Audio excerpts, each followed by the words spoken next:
Xin chào các bạn, hôm nay mình sẽ hướng dẫn cho các bạn làm hoa cẩm chướng bằng vải von. Chúng ta cần chuẩn bị khoảng 12 cái cánh hoa như thế này. Ở đây mình làm khuôn số 4, có đường kính là 4 cm. Mình chuẩn bị cái đoạn kẽm dài như thế này và mình sẽ làm cái đầu cho nó quăng ở đây ha.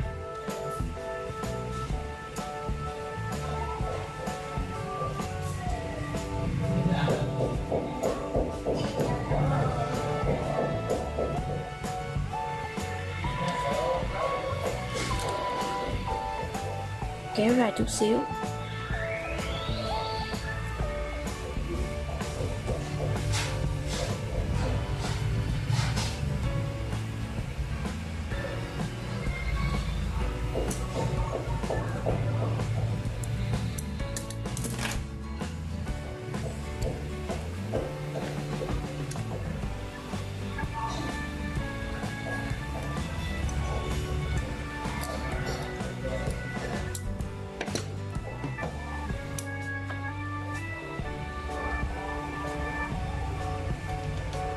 Mình bóp lại. Mình dùng cái vải von mà loang thì mình sẽ đưa nó vô cái màu trắng này nè, để mình có được cái viền trắng.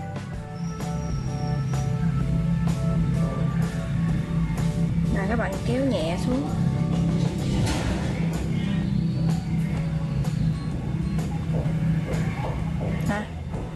Mình sẽ được cái màu loang nó như thế này.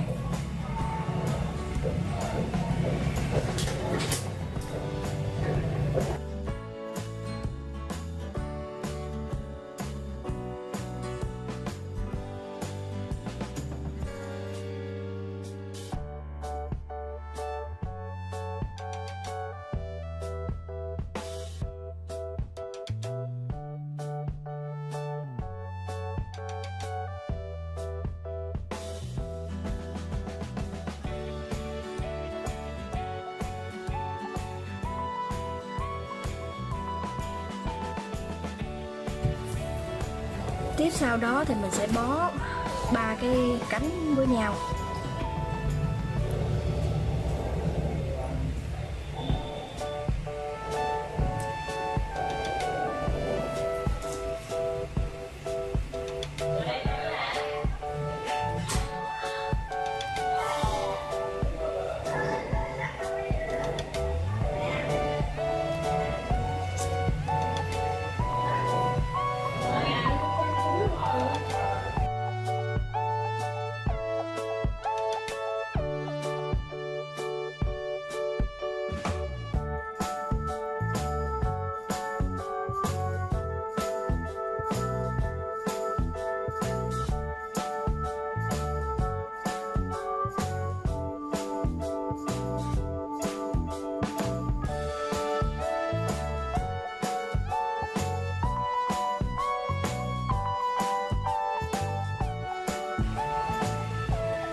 Sau khi buộc xong thì mình sẽ có những cái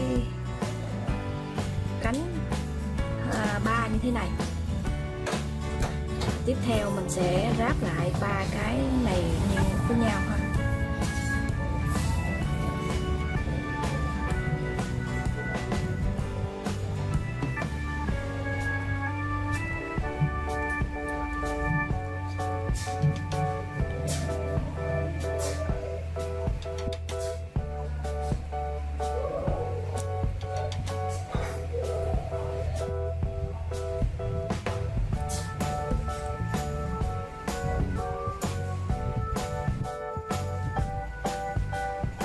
Các bạn có thể dùng khuôn số 3 để cho cái hoa nó nhỏ hơn chút xíu. Vì cái này là mình ráp trên cái cành hoa lớn, cho nên là mình dùng khuôn số 4, nhìn nó sẽ hơi to. Còn nếu như mà mình làm những cái hoa thường cẩm chướng thường á, thì chỉ cần khuôn số 3 thôi là được rồi.